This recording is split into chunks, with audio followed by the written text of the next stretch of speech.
amada igreja, com a paz do Senhor e os irmãos, uma boa noite.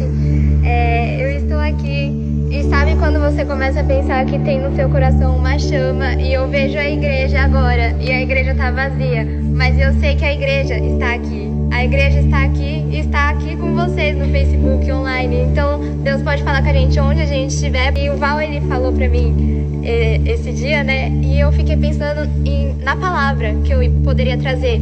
E pensando na palavra, eu pensei em muita coisa. Sabe quando você acha que não é aquilo que Deus quer entregar? E eu fiquei até 10 minutos, praticamente, antes de chegar até aqui com essa palavra. Mas Jesus mudou.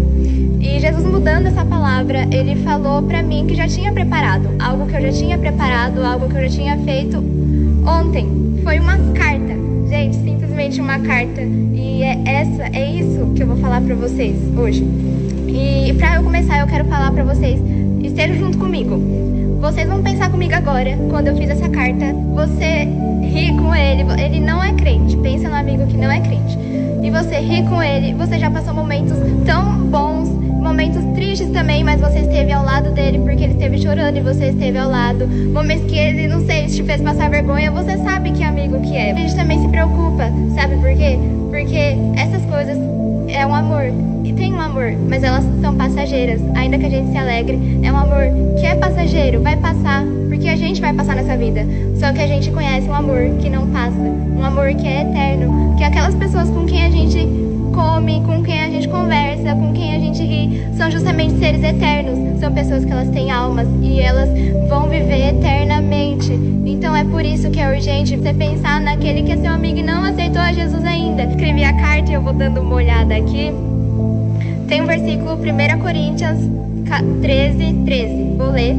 Agora, pois, permanecem a fé, a esperança e a caridade. Estas três, mas a maior delas é a caridade.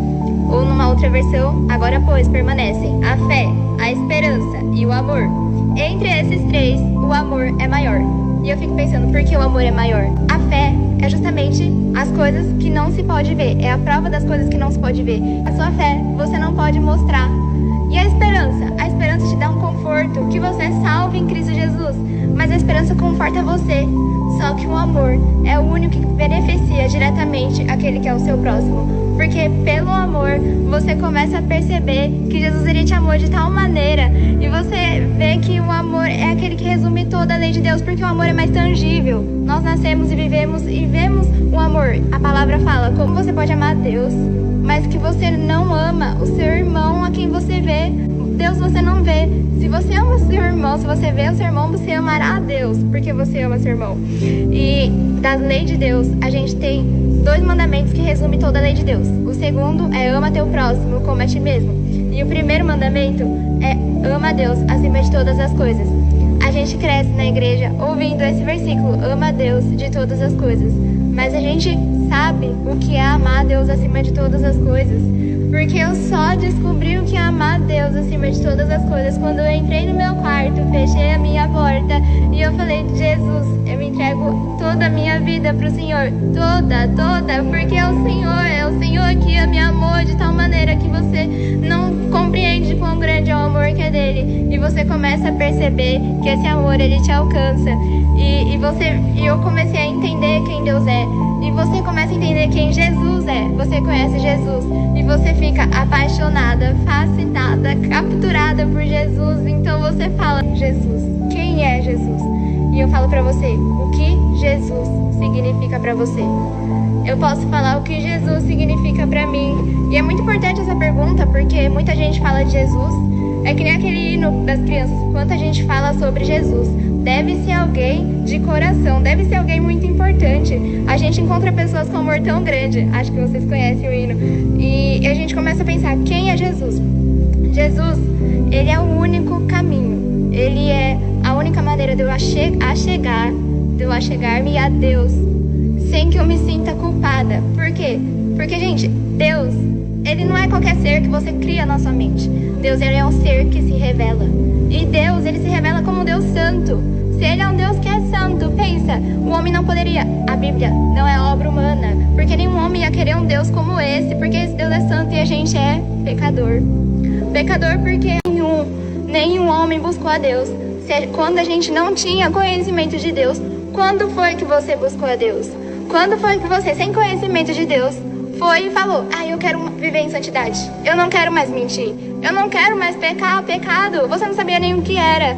Mas quando você começa a perceber que esse Deus se revela como santo, você começa a se desesperar, porque você fala: se ele é santo, é um juiz que julgará toda a terra, como que eu me apresentarei perante ele? Porque a gente sabe que muitas pessoas fazem coisas e não são descobertas, coisas ocultas e são escondidas, e ninguém fala nada aqui na terra, e isso passa vazio. Mas há um juiz que julgará toda a terra. Então você começa a perceber que se esse juiz julgará toda a terra, como que nós vamos nos apresentar perante ele? Porque não é só quem rouba, não é só ladrão, não é só assassino, mas aquele que mentiu, quem foi orgulhoso, quem teve inveja, ele também vai ser julgado por Deus. E você fala: mas isso é humano, errar é humano. Não se engane. Gente, a ira de Deus é tão perfeita como o amor e a santidade dele. Porque se Deus não se irasse contra o pecado, seria injusto ele tratar da mesma maneira. Se Deus tratasse da mesma maneira, tanto o vício quanto a virtude, Deus ele seria injusto. Mas a sua justiça iria nos condenar. Só que aí que entra o amor, que é o amor que eu falei nesse versículo. O que é o amor? O amor de Deus ele foi tão grande que ele sabia que a gente não poderia pagar esse preço. Que preço? O preço que era o juízo sobre nós, porque nós pecamos, nós mentimos, orgulhosos, invejosos, e Deus falou: vocês não podem pagar, ninguém de vocês pode pagar. O Valmir não poderia pagar pra mim, porque o Valmir também pecou. Se eu falasse: Deus, ele pode comprar a minha dívida? Não, ele não pode, porque quem compraria do Valmir? Nenhum homem jamais buscou a Deus por ele mesmo, nenhum homem, todos estão fora da glória de Deus. E aí você vê que Deus amou o mundo de tal maneira que ele viu desde a eternidade, antes de te criar, alguém que poderia pagar o preço por você. E quem é? Esse é Jesus. Se você ouve essa palavra, você pode aceitar Jesus no seu coração, e ele vai entrar de uma maneira que você vai saber que ele está em você. Essa semana de quarentena, gente, é como se você se rendesse tanto e você encontrasse quem é Deus na sua vida. E quando você pensa que encontra Deus que é na sua vida, você se conhece a você mesmo. Por que, gente, eu falo isso? Porque você só vai conhecer quem você é, o seu propósito aqui na terra, se você conhece Jesus. E quando você vê e você conhece a Deus, se você conhece a Deus, você pode conhecer você. Porque quando eu me rendi aos pés do Senhor, essa semana que eu falei de quarentena, eu descobri o porquê que eu tô aqui. Eu descobri o propósito de Deus que Ele tem pra minha vida. Eu descobri que eu vou seguir a Ele até o fim. E você começa a perceber que só Jesus pode colocar isso na sua vida. Só Jesus, porque você não sabe como isso acontece, você não sabe, mas Ele passa a morar no seu coração. E Ele passa a morar no seu coração. Ele vai com você onde você quer que você esteja. Ele vai com você aonde Ele te enviar, Ele vai. Então, se você quer saber por que você tá aqui, se você quer saber por que você vive aqui na Terra, qual o propósito que você tem, qual o propósito que o seu Criador te colocou aqui na Terra, você tem que conhecer o seu Criador. E Ele te salva. Eu fiz 3 últimas perguntas. Antes disso, só um versículo que é um versículo que sempre me alegra, que Jesus falou pra gente se alegrar com Ele. Lucas 10:20. Alegre-se, porque o seu nome está escrito no livro da vida. Gente, o meu nome, eu sei que está lá, mas não está lá por causa das minhas obras, não está por causa do que eu fiz, mas está por causa da obra de Cristo em mim. Então tá lá por causa de Jesus. E eu fiz as 3 perguntas que eu vou falar agora nessa carta, e eu enviei para uma amiga minha. Fiquei muito feliz, eu já pedi muito pela vida dela. Eu enviei 3 perguntas. Eu vou falar a primeira, a segunda, a terceira, e vou falar o que ela respondeu. Primeira: você tem certeza que diante de Deus, santo e justo, você seria pura como Deus é, para habitar com Ele? A resposta foi não. Eu também não. Segunda pergunta: se a resposta foi não, como a minha, você crê que Deus nos ama e nos daria um caminho pra gente ir até Ele? A resposta foi sim. Se Ele nos ama, Ele nos dá um caminho pra chegar até Ele. Se Ele é santo e eu sou pecador, Ele vai nos dar um caminho. Terceira pergunta: o único caminho é Jesus, Porque quando Deus olha para nós, verá o seu Filho amado. Se rejeitarmos a Cristo, também seremos rejeitados por Deus.